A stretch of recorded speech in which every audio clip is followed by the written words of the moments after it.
Yarlagadda Venkatrao care of Gannavaram Telugu Desam party MLA అభ్యర్థి. వైసీపీలో ఉన్నప్పుడు పార్టీకి ఎంత కసిగా పనిచేశారో ఇప్పుడు అదే వైసీపీ అంతు చూడటానికి రెండింతలు కసిగా పనిచేస్తున్నారు. 2024లో జగన్మోహన్ రెడ్డిని గన్నవరంలో వల్లభనేని వంశీని ఇంటికి పంపించడం తథ్యం అంటున్నారు.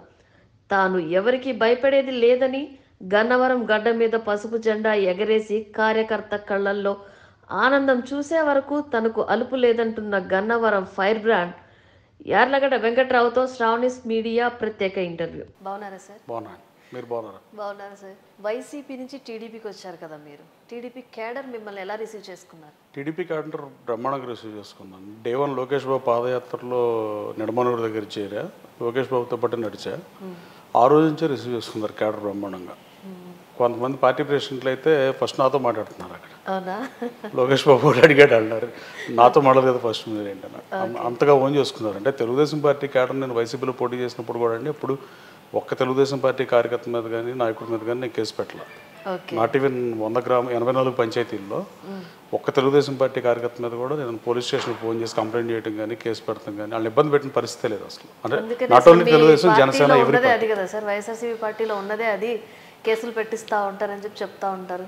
నేను అలా కాదండి, అంటే అందరూ ఒకలా ఉంటారు కదండి. ఓకే, నేను అసలు ఎప్పుడు నా నియోజకవర్గంలో మీరు చెక్ చేయండి, ఏ పార్టీ అని, including communist party, Congress party, Janasena, TDP, any party, అసలు ఎవరైనా ఒక్కళ్ళన్నా యార్లగడ్డ వెంకట్రావు అవినీతి చేసాడని కానీ యార్లగడ్డ వెంకట్రావు కేసు పెట్టించాడు కానీ మీరు చెప్తే నేను రాజకీయాలు మానేస్తాను. ఓకే, అసలు మీరు ఎక్కడ వ్యాపారాలు చేసుకునే వాళ్ళు రాజకీయాల్లోకి ఎందుకు రావాలనుకున్నారు సార్? అంటే రాజకీయాల పట్ల మక్కువ ఎక్కువ అండి నాకు చిన్నప్పటి నుంచి. నేను కేసీపీ స్కూల్లో చదివా, 7th వరకు వివేకానంద కాన్వెంట్ కూచిపూడిలో చదివా, తర్వాత ఉయ్యూరు కేసీపీ స్కూల్లో చదివా. అప్పటి నుంచి నాకు రాజకీయాలు అంటే ఇంట్రెస్ట్. ఈ రాజకీయాలు అంటే ఉన్న ఇంట్రెస్ట్ అమెరికాను వదిలేసి కూర్చొనియకుండా ఇండియా వచ్చేసిన పరిస్థితి. 2017లో వచ్చి గన్నవరం, నా కాన్స్టిట్యూన్సీ గన్నవరం కాదు బట్ గన్నవరం నుంచి పోటీ చేశాను, రాజకీయాల్లోకి వచ్చి. ఓకే, అంటే మీ నాన్నగారు కూడా రాజకీయాల్లో ఉన్నారు గతంలో అని చెప్తా ఉంటారు. మా నాన్నగారు లేదండి, మా నాన్నగారు వ్యవసాయమే కానీ మా నాన్నగారు కజిన్ పోటీ చేశారు. 85లో విజయవాడ ఎమ్మెల్యేగా పోటీ చేశారు టీడీపీ నుంచే. ప్లస్ మా పెద్దనాన్న సర్పంచ్ చేశారు, మా మేనత్ భర్త చంద్రపుల్పాక్ 10 ఏళ్ళు సర్పంచ్ చేశారు. ఎమ్మెల్యే కూడా కంటెస్ట్ చేసి but he also defeated by the time 2000 ఓట్స్తో ఓడిపోయాడండి ఆయన 85లో.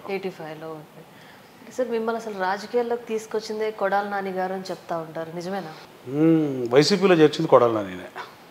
2017 రాజకీయంగా తీసుకురావటమే నానిగారే అంటారు.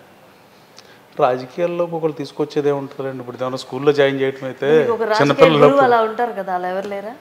అలా ఓకే, నేనే అతనితో మాట్లాడినప్పుడు, అమెరికా నుంచి ఫోన్ చేసి మాట్లాడినప్పుడు నేనే తనతో మాట్లాడుతున్నప్పుడు ఇద్దరు రాజకీయాలు మాట్లాడుతూ ఉండేవాళ్ళం. తప్ప నాకు రాజకీయ గురువేం కాదు. బట్ కాకపోతే తను ఇంట్రడ్యూస్ చేసి వైసీపీలో గన్నవరం సీట్కి పంపించి నేను పెనలూరు సీట్ ఇస్తానంటే వచ్చా. తర్వాత జగన్మోహన్ రెడ్డి గారు గన్నవరంలో అభ్యర్థి అని చెప్పి ఎట్టి పరిస్థితుల్లో ఆ సీట్కి వెళ్ళాలని చెప్పి నన్ను బతినాడు పంపిస్తే అప్పుడు పార్సార్ గారు అడిగితే ఆయన వెళ్ళాలంటే అప్పుడు నేను వెళ్ళా గన్నవరంలో పోటీ చేశాను. అట్ట నాని తీసుకెళ్ళిన మాట. మళ్ళీ అతన్నే నా ప్రత్యర్థిని కూడా తీసుకొచ్చి వైసీపీలో పెట్టాడు.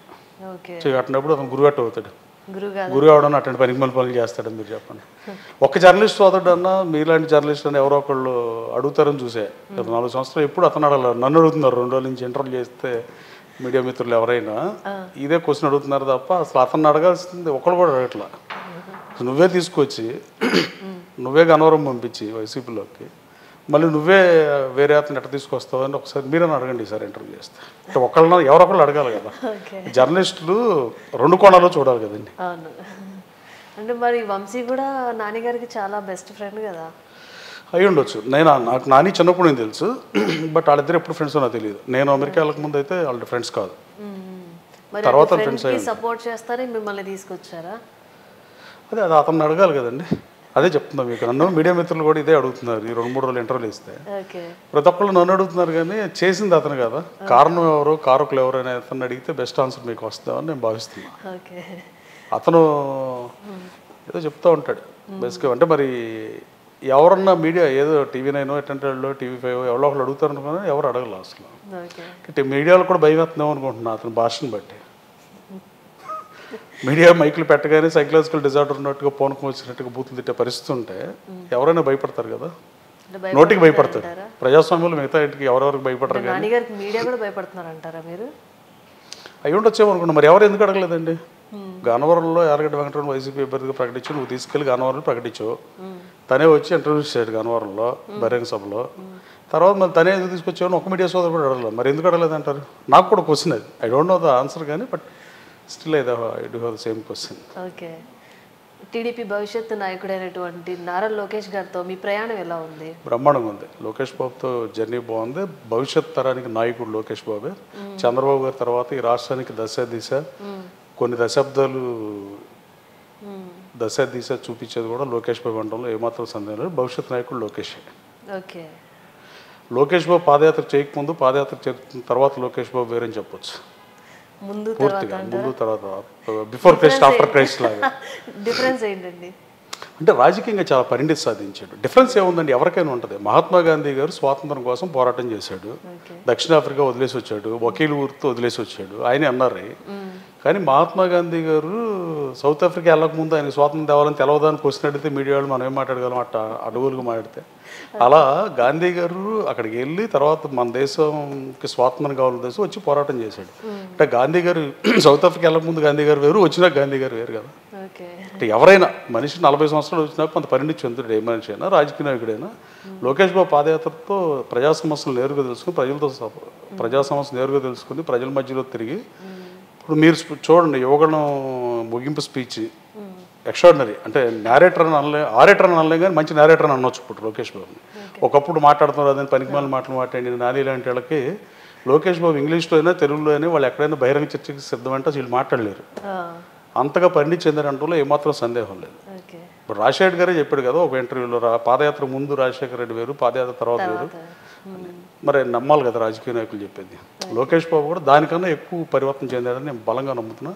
ఈ రాష్ట్ర దశ చంద్రబాబు నాయుడు గారి తర్వాత కొన్ని దశాబ్దాలు తనే కీలకంగా ఉంటాడు.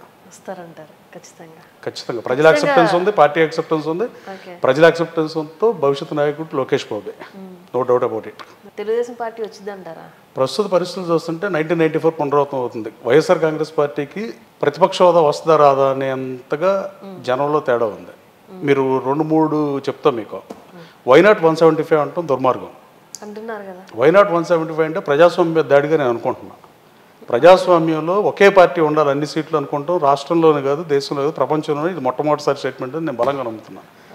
ఇది బ్రిటన్లో లేబర్ పార్టీ కానీ, యూఎస్లో డెమోక్రట్స్ కానీ, లేకపోతే రిపబ్లికన్స్ కానీ, ఈవెన్ ఇండియాలో కానీ, ఇంకో దేశంలో కానీ ఎక్కడ ఒకే పార్టీ అధికారం ఉండాలి 175 వైనాట్ 175 అంటే స్టేట్మెంటే ఎవరు ఎవరు అనుకోవటంలో తప్పేంటి? అనుకోవచ్చు కదా 175 ఉండాలి, మేమే ఉండాలి అనుకోవటం తప్పేంటి? అంటే ప్రజలు ఇష్టం కదండి ఎవరికి సీట్లు ఇస్తారు, ఎవరిని ప్రతిపక్షంలో కూర్చోబెడతారు. పాలకపక్షమే ఉండి ప్రస్తుతానికి ప్రజాస్వామ్యానికి అర్థమే మార్చేయాలి. ఇప్పుడు డెమోక్రసీకి అర్థం మార్చేస్తే బెటర్. ఇప్పుడు ఒక పార్టీలో చేరితే నేను 40-45% పీపుల్కి వ్యతిరేకం అయిపోతాం. మీరు జర్నలిస్ట్గా ఉన్నారు కానీ మీకేం ఉండదండి. మీరు ఒక పార్టీలో చేరిపోతే మీరు రెండో పార్టీలో 45 మందికి మీ వ్యతిరేకంగా ఉండే పరిస్థితులు ఈ రాష్ట్రంలో నెలకొని ఉన్నాయి. అలాగే సిద్ధం అంటున్నాడు ముఖ్యమంత్రి. సిద్ధం అని నాకు తెలిసి బహుశా పాలక పక్షంలో ఉండే రూలర్గా ఉన్న వ్యక్తి ఎవరో అనలా. నేనేమో జగన్మోహన్ రెడ్డి గారి మీద వ్యక్తిగత విమర్శ ఎట్టి పరిస్థితిలో చేయను. నేను రాజకీయాల్లోకి వచ్చిన ప్రజలకు మంచి చేయటానికి, ప్రజాస్వామ్యం పరిడి వెళ్ళాలన్నా జనాలకు మంచి చేయటానికి రాజకీయాల్లోకి వచ్చినప్పుడు మనం అదే మాడాలి తప్ప వ్యక్తిగత దోషణలు పాల్పడటం నేను చాలా దూరం. జగన్మోహన్ రెడ్డి గారు కూడా సిద్ధం అంటాం కరెక్ట్ కాదు.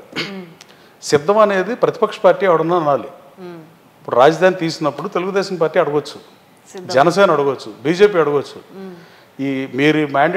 మీరు రాజధాని మార్చారు, మీరు ఫస్ట్ చెప్పింది ఇది కాదు, అందుకని మీరు శాసనసభ రద్దు చేసి ఎన్నికలకు రండి, మేము ఎన్నికలకు సిద్ధంగా ఉన్నామని వీళ్ళు చెప్పొచ్చు. ముఖ్యమంత్రి గారే నేను సిద్ధం అని పాలకపక్షం చేయటం కూడా ఫస్ట్ టైం ఇది. 1955 తర్వాత అభివృద్ధి అత్యల్పంగా జరిగిన ప్రభుత్వం ఇదే స్టేట్ ఫామ్ అయినాక. అట్లాగే 1950లో భాషా ప్రయుక్త రాష్ట్రాలుగా పొట్టి శ్రీరాములు ప్రాణత్యాగం ఫలితంగా ఏర్పడిన ఈ రాష్ట్రం భాషా ప్రయుక్త రాష్ట్రాల్లోనే భాష మీద కూడా దాడి జరిగింది ఈ ప్రభుత్వంలోనే. తెలుగు భాషకే అవమానం ఇది. అభివృద్ధికి ఆమడ దూరంలో పెట్టారు ఆంధ్రప్రదేశ్ రాష్ట్రాన్ని. అట్లాగే తెలుగు భాష కూడా అవమానం చేసిన ప్రభుత్వం కూడా ఇది ఒకటే. ఎన్ని బలహీనతలు ఉండి ప్రజలు కూడా సిద్ధంగా ఉన్నారని నేను కూడా భావిస్తున్నాను. ఈవీఎంలో బటన్ నొక్కటానికి రాష్ట్ర ప్రజలు అభివృద్ధిని కూడా కోరుకుంటారు. సంక్షేమం 100% ఇవ్వాల్సిందే. ఎన్టీ రామారావు పెట్టిన కిలో బియ్యం ₹2 పథకం వాళ్ళకి ఎత్తేసే సాహసం ఏ ప్రభుత్వం చేయలే. 82 నుంచి ఇప్పుడు రూపాయికి ఇస్తున్నారు 2 బియ్యం. అవును సార్. సో అభివృద్ధి చేయాలిగా, రోడ్లు ఉండాలి కదండి. రొనాల్డ్ రేగన్ రోడ్లు బాగుపడితేనే అమెరికా బాగుపడుతుంది ఆయన అనుకున్నా, వాజ్పేయి నేషనల్ హైవేలు వేసిన వాజ్పేయి గారు అనుకున్నా. ఇన్ఫ్రాస్ట్రక్చర్ని క్రియేట్ చేయాలి, ఆ ఫెసిలిటీని క్రియేట్ చేసిన బాధ్యత ప్రభుత్వం అందే కదండి. ఇండస్ట్రీలు రావాలన్నా, పరిశ్రమలు రావాలన్నా, యువత ఉపాధి అవకాశాలు కలగాలన్నా డెవలప్మెంట్ కూడా ముఖ్యమే కదా. ఇప్పుడు ఇంటర్నేషనల్ ఆరుగాలం కష్టపడే రైతుల విషయంలోనే ఏమీ జరగనప్పుడు ఆ రైతుల విషయంలో కూడా ఇబ్బంది. మన బాపుపూడిలో ధర్నాకి వెళ్ళా, ఓన్లీ ఒక మండలంలో 15 కోట్లు ఇవ్వాలి, రైతులు గిట్టుబాటు ధరలు కల్పించలేని ప్రభుత్వం కనీసం అమ్ముకున్న ధాన్యానికి డబ్బులు కూడా 3 నెలలకు కూడా అయిపోతే ఎలా బతుకుతారు రైతు సోదరులు? వాళ్ళకి సెకండరీ ఇన్కమ్ ఉండదు. సో ప్రభుత్వ లోపాలు కూడా చాలా ఉన్నాయి. సంక్షేమం ఒకటే గట్టెక్కిద్దని నేను అనుకోవట్లా. హైదరాబాద్ విషయంలో మీరు చూడొచ్చు, తెలంగాణ విషయంలో హైదరాబాద్ ప్రజలు అభివృద్ధిని కోరుకున్నారు. చంద్రబాబు నాయుడు గారి ద్వారా హైదరాబాద్ అభివృద్ధి చెందిన దాంట్లో ఏమాత్రం సందేహం. మనం ఏ పార్టీలో ఉన్నా, మీరు ఏ పార్టీలో లేకపోయినా మంచి అడ్మినిస్ట్రేటర్గా అందరూ అంగీకరించాల్సిన నిజం. 15,000 ఎకరాల్లో ఫైనాన్షియల్ డిస్ట్రిక్ట్ కట్టిన చంద్రబాబు నాయుడు గారు, మల్టీనేషనల్ కంపెనీలు తెచ్చిన ఆయన, మైక్రోసాఫ్ట్ని హైదరాబాద్ తెచ్చిన ఆయన, 500 ఎకరాల్లో హైటెక్ సిటీ కట్టిన ఆయన, 5,500 ఎకరాల్లో ఎయిర్పోర్ట్ ప్లాన్ చేసిన చంద్రబాబు నాయుడు గారు, దాన్ని రాజశేఖర్ గారు కంటిన్యూ చేశాడు. ఫీజు రియంబర్స్మెంట్ చంద్రబాబు నాయుడు గారు పెట్టినా రాజశేఖర్ గారు బలంగా తీసుకెళ్ళి దాన్ని ఇంకెక్కువ పెంచాడు. కేసీఆర్ కూడా పెంచాడండి. ఇది హైదరాబాద్లో 100, ఆ రోజే చంద్రబాబు గారు దారిస్టూడ్ గారు 100 అడుగులు 200 అడుగులు రోడ్లు వేయించాడు ఫ్యూచర్ ఆల్వేజ్ 2020 పేరు మీద. తర్వాత కేసీఆర్ కూడా దాన్ని కంటిన్యూ చేశాడు. కానీ హైదరాబాద్ ప్రజలు అభివృద్ధిని కోరుకుని బీఆర్ఎస్కి పట్టం కట్టారు. ఇప్పుడు రూరల్ జిల్లాల్లో తెలంగాణ మొత్తంలో కేసీఆర్ చంద్రబాబు గారు చేసి హైదరాబాద్ అభివృద్ధి 2,50,000 కోట్ల ఐటీ ఎక్స్పోర్ట్స్ పెంచిన అతను, ఆ ఇన్కమ్ అన్ని పెంచిన డబ్బులు, బడ్జెట్ డబ్బులు ఉన్నాయి కాబట్టి రైతు బంధు పథకం ఎకరం 50 ఎకరం డబ్బులు ఇచ్చాడు ప్రతి రైతు సోదరుడికి. దళిత బంధు అని దళిత కుటుంబాల్లో కొంతమంది కుటుంబాలకు 10 లక్షల రూపాయలు ఇచ్చాడు. ఏఈ కేసీఆర్ ప్రభుత్వాన్ని కాపాడలేకపోయినాయి. కేసీఆర్కి రూరల్ జిల్లాలో డిజాస్టర్. బీఆర్ఎస్ పార్టీ కాంగ్రెస్ అభ్యర్థులు కొత్త అభ్యర్థులు కూడా 45,000 50,000తో గెలిచారండి మెజార్టీలతో. సంక్షేమం ఒకటే గట్టెక్కిత్వం అనేది అబద్ధం. రాజకీయాల్లో సంక్షేమం ఒకటే సరిపోతుంది అనుకుంటే అది మూర్ఖత్వం కూడా. సంక్షేమ పథకాలు ఉండాల్సిందే. రేపు తెలుగుదేశం పార్టీ అధికారం వచ్చినా సూపర్ 6 అని చంద్రబాబు నాయుడు గారు చెప్తున్నాడు. సంక్షేమంతో అభివృద్ధి చెందాలంటే ఈ రాష్ట్రానికి చంద్రబాబు నాయుడు గారు ముఖ్యమంత్రి అవడం తక్షణ అవసరంగా రాష్ట్ర ప్రజలు భావించే పరిస్థితులు రాష్ట్రంలో కనపడుతున్నాయి. రాబోయే కాలంలో జనసేన, బీజేపీ, తెలుగుదేశం పార్టీ సంకీర్ణ ప్రభుత్వం చంద్రబాబు గారే ఈ రాష్ట్ర దశ దిశని గాడిలో పట్టుగలడు. ఈ పాడైపోయిన రోడ్లు అభివృద్ధి చేయాలన్నా, పరిశ్రమలు రావాలన్నా, యువతకు ఉపాధి అవకాశాలు కలగాలన్నా చంద్రబాబు మళ్ళీ ముఖ్యమంత్రి అవ్వాల్సిన అవసరం, చంద్రబాబు గారు అవ్వాల్సిన తక్షణ అవసరంగా రాష్ట్ర ప్రజలు భావిస్తున్నారని మేము గ్రామాల్లో తిరుగుతుంటే ప్రజాస్పందన బట్టి చెప్పగలుగుతున్నాం. సార్, అంటే ఇప్పుడు జగన్మోహన్ రెడ్డి గారు ఒక్కరిని ఓడించడానికి వీళ్ళు ముగ్గురు ఒకటయ్యారని చెప్పి అన్నారు. ఎందుకని తెలుగుదేశం పార్టీ ఒక్కటే పోటీ చేసి చేయొచ్చు కదా? అసలు అది అర్ధరహితమైన క్వశ్చన్ కానీ భావిస్తున్నా. ఇప్పుడు మీకు ఎడ్ల పందేలు ఐడియా ఉందని, నాకు పందిపెట్లు ఉండే, ఒంగోలు ఆవులంటే నాకు ఇష్టం కారు కన్నా. ఎడ్ల పందేల్లో ఒక అతను ఫస్ట్ ప్రైజ్ కొడితే తర్వాత 2వ ప్లేస్ 3వ ప్లేస్లో ఉన్నవాళ్ళు ఎద్దుల్ని పొత్తేసి వాళ్ళిద్దరు కలిసి ఫస్ట్ హ్యాండ్ ఓడిద్దామని వస్తారు. అసలు రాజకీయ పార్టీల్లో మీరు ఎట్లా డిసైడ్ చేస్తారు ఎవరెవరితో పెట్టుకోకూడదు, పెట్టుకోవాలి, సింగిల్ కొత్తాం అవన్నీ? ఇప్పుడు తెలుగుదేశం పార్టీ ఏ రోజున సింహం సింగిల్గా వస్తుంది కాదండి, సింహం సింగిల్గా వస్తుంది, ఇవన్నీ సినిమాల్లో బాగుంటాయండి. అవన్నీ బేసిక్గా రాజకీయాల్లో ప్రజల కోసం పనిచేసే రాజకీయ పార్టీలు ప్రజాస్వామ్యంలో ప్రజలకు ఏది మంచిదో అది చేస్తారు. ఎన్టీ రామారావు పార్టీ పెట్టినప్పుడు ఎన్టీ రామారావు ఇంతకన్నా చరిస్మాటిక్ పర్సన్, సినిమా హీరో, ఆయన రాముడుగా కృష్ణుడుగా జనం భావించిన పరిస్థితి. ఆ రోజున 83లో ఆయన పొత్తెందుకు పెట్టుకున్నాడు, 85లో పొత్తెందుకు పెట్టుకున్నారు, 89లో పొత్తెందుకు పెట్టుకున్నారు, 94లో పొత్తు పెట్టుకున్నాడు. ఆయన 4 అసెంబ్లీ ఎలక్షన్లు పోటీ చేస్తే తెలుగుదేశం పార్టీ ఫౌండర్గా 4 ఎలక్షన్లు పొత్తు పెట్టుకున్నాడు. చంద్రబాబు గారు 99లో పెట్టుకున్నాడు. మొన్న ఇంటర్వ్యూలో చెప్పాను, నేను ప్రెస్ మీట్లో చెప్పాను, ఇంటర్వ్యూలో కాదు. అసలు పొత్తు పెట్టుకోకుండా తెలుగుదేశం పార్టీ ఎన్నికలకు వెళ్ళింది ఒకసారి 2019లో. ఈ చదువు సంజయ్ మంత్రులను పెట్టుకుంటాం, ఇట్లాంటివన్నీ ఎక్కిచ్చేస్తున్నారు జనాలకండి. అలాగే ఇప్పుడు వైసీపీ ప్రభుత్వంలో మంత్రుల భాష కన్నా వాలంటీర్ల భాష బెటర్గా ఉంటుంది. మీరు వాలంటీర్ని ఇంటర్వ్యూ చేయండి, ఎట్టి పరిస్థితుల్లో ఈ మంత్రులు మాట్లాడంటే వాళ్ళు మాట్లాడరు, మంచిగా మాట్లాడతారండి. సార్, మీరు ఒక రైతు కుటుంబం నుంచి వచ్చిన వ్యక్తి, అలాంటిది మీరు అమెరికా వరకు వెళ్ళి అక్కడ ఏం వ్యాపారాలు చేశారంటే ఈరోజు ఇంత ఉన్నత స్థాయికి ఎలా రాగలిగారు మీరు? రైతువారి కుటుంబం నుంచి వచ్చా. మాది స్వగ్రామం పెనమత్స గ్రామం, పామర్ కాన్స్టిట్యున్సీలో. ఉయ్యూరులో విద్యాభ్యాసం, తర్వాత అమెరికాలో ఎంసీఏ వరల్డ్ కంలో పనిచేసా, ఫుజిస్సోలో పనిచేసా. 25 సంవత్సరాల క్రితమే ఫస్ట్ ఆబ్జెక్ట్ అనే కంపెనీ స్థాపించా, ఐటీ కంపెనీని. ఆ ఐటీ ప్రాజెక్టులు చేస్తాం మేము, అటు స్టాఫింగ్ కూడా కొంచెం చేస్తాం. సో ఐటీ రంగంలో స్థిరపడ్డ, రాజకీయాల మీద మక్కువతో ఇండియా వచ్చేసా. గ్రీన్ కార్డ్ మీద 19 ఏళ్ళు ఉన్నా, సిటిజన్షిప్ తీసుకుంటే పోటీ చేయడం కుదరదని ఇండియా వచ్చి పోటీ చేశాను మొన్న ఎన్నికల్లో. ఇదంతా మీకు తెలిసిందే కదా. ఓకే, అంటే మీరు స్వతహాగా పెనమలూరు నియోజకవర్గానికి చెందిన వ్యక్తి, అలాంటిది అక్కడ ఆప్షన్ లేక మీకు గన్నవరం ఇచ్చారని చెప్తా ఉంటారు. అంటే పెనమలూరు కావాలని మీరు ఎప్పుడు అడగలేదా? 19లోనా ఇప్పుడా? అప్పుడు ఇప్పుడు అప్పుడు అప్పుడు పనవలూరే ఇస్తారంటేనే వచ్చాను. ఓకే. కానీ ఆ రోజున బతిలాడి పంపించాను నన్ను. నేను ఆ రోజు జగన్మోహన్ రెడ్డి గారికి కూడా చెప్పా, ఎయిర్పోర్ట్ తప్ప నాకు ఎవరు తెలియదన్న ఇక్కడ అని. ఓకే. రియల్గా కూడా తెలియదండి నాకు ఎయిర్పోర్ట్. ఓకే. కాకపోతే వాళ్ళు నాకు గన్నవరంలో చాలా పెద్ద కుటుంబం ఉంది, నా వెనకాల ప్రజలు ఉన్నారు, తెలుగుదేశం పార్టీ శ్రేణులతో పాటు వైసీపీ శ్రేణులు సగం మంది నాతో ఉన్నారు. ఒక 25% నాతో చేరారు, ఇంకా 25% నాతో చేరతారు కూడా. అలాగే న్యూట్రల్ పీపుల్ కూడా నన్నే సపోర్ట్ చేస్తారని నేను బలంగా నమ్ముతున్నా. అందుకని నేను గన్నవరంలోనే పోటీ చేద్దామని నేను మళ్ళీ మొన్న 1924లో తెలుగుదేశం పార్టీలో చేరినాక మాత్రం నేను పెనలూరు సీట్ అడగలేదండి. అడగలేదు. నేను గన్నవరంలో పోటీ చేస్తాను బహిరంగ సభలు చెప్పి, ఓడిపోతే అమెరికా వెళ్ళిపోతానని చెప్పి నా ప్రత్యర్థులు విమర్శలు చేశారు. నేను అమెరికా వెళ్ళనని చెప్పి ఇక్కడే పోటీ చేస్తానని చెప్పి, నేను ఇచ్చిన మాట కట్టుబడినాను కాబట్టి నేను గన్నవరంలో పోటీ చేద్దాం అనుకున్నా. గన్నవరం సీటే అడిగా, ఈ పెనలూరు అడగలేదు. ఇక్కడ గతంలో ఎమ్మెల్యేలుగా గద్దే గారు, మండవ గారు ఉన్నారు. వాళ్ళ దగ్గర మీరు ఎలాంటి సలహాలు ఏమైనా తీసుకున్నారా? గద్దే గారు ఇండిపెండెంట్గా గెలిచారు, ఆయన విజయవాడ ఈస్ట్ ఎమ్మెల్యేగా ఉన్నారు. ఇప్పుడు ఆయన్నే కలుస్తాను. మండవ గారు గారు, బాలవర్ధన్ రావు గారు, దాసరి బాలవర్ధన్ రావు గారు, అలాగే మూల్పూర్ బాలకృష్ణ గారు, వీళ్ళందరూ అందరితో మంచిగానే ఉంటాను. నాకు ఎవరితోనూ వ్యక్తిగత వైరుధ్యాలు అసలు ఎవరితోనూ లేవు. గన్నవరం గుర్తింపు మీరు ఎలా నిలబెట్టగలుగుతారు? గన్నవరం ఇట్ సెల్ఫ్ బ్రాండ్ అండి. అది బ్రాండ్ ఎందుకైందంటే పుచ్చలపల్లి సుందరయ్య గారి నియోజకవర్గం కాబట్టి అయింది. ఆయన నెల్లూరు నుంచి వచ్చి ఇక్కడ పోటీ చేసి కమ్యూనిస్ట్ పార్టీ అగ్రనాయకుడుగా ఉన్నాడు. అంటే చాలా మంది నిజాయితీ పరులు ప్రాతినిధ్యం వహించినటువంటి గన్నవరం అది. కాకాని వెంకటరత్న గారు, అవును మీరు అందరూ కరెక్ట్ అండి. బాలవర్ధన్ గారు నిర్మూల దాకా 10 ఏళ్ళ క్రితం శాసనసభ్యులు దాసరి బాలవర్ధన్ గారు, వీళ్ళు ఎవరు పైసా బిళ్ళ అవినీతి చేసిన వాళ్ళు కదా, అసలు అవినీతి మకిలినే లేదా ఎవరికి. అలాంటి వాళ్ళు అడుగుజాడలో నడుస్తా నేను రాబోయే కాలంలో గన్నవరం ప్రజల ఆశీర్వాద శాసనసభకు ఎన్నుకుంటారని మనస్ఫూర్తిగా 100% నమ్ముతున్నా. ఎట్టి పరిస్థితుల్లో వాళ్ళ స్థాయిలో కాకపోయినా పనిమాల పనులు మాత్రం చేయను. మంచి చేయటకు రాజకీయాల్లోకి వచ్చా, ప్రజలకి మంచి చేయటమే ప్రణాళికగా ముందుకెళ్తా. మీకు మొదటి నుంచి అండగా ఉన్నటువంటి దుత్తా గారు మీరు వేర్వేరు పార్టీలో ఉన్నారు. అలాంటి ఇప్పుడు ఆయన బ్లెస్సింగ్స్ కానీ అవన్నీ మీకున్న సహకారం ఉందా? ఇది అందరు మీడియాలో అడుగుతున్నారండి, ఇది ఎందుకో కానీ. డాక్టర్ దుట్టా రామచంద్ర గారు మీరు ఇందాక అన్నారు కదా గురువు అని, మెంటర్ అని ఆయన అనుకోవచ్చు. ఆయన నన్ను ముందుండి నడిపించారు రాజకీయాలు. నేను కొత్తగా వచ్చినప్పుడు గత శాసనసభ ఎన్నికలకు ముందు ఆయన సారథ్యంలోనే నేను పనిచేశాను. దుట్టా రామచంద్ర గారితో నాకు అభిప్రాయ భేదాలు కానీ వ్యక్తిగత భేదాలు కానీ ఏమీ లేవు. ఆయన్ని గురుతులుడిగానే భావిస్తా. డాక్టర్ దుట్టా రామచంద్ర గారిని ఇప్పుడు ఆయన వైసీపీలో ఉండిపోయారు, నేను పార్టీ మారే కదండి. నేను పోటీ చేస్తున్నా. బట్ 2,70,000 మందినే వెళ్ళి ఓటు అడిగినప్పుడు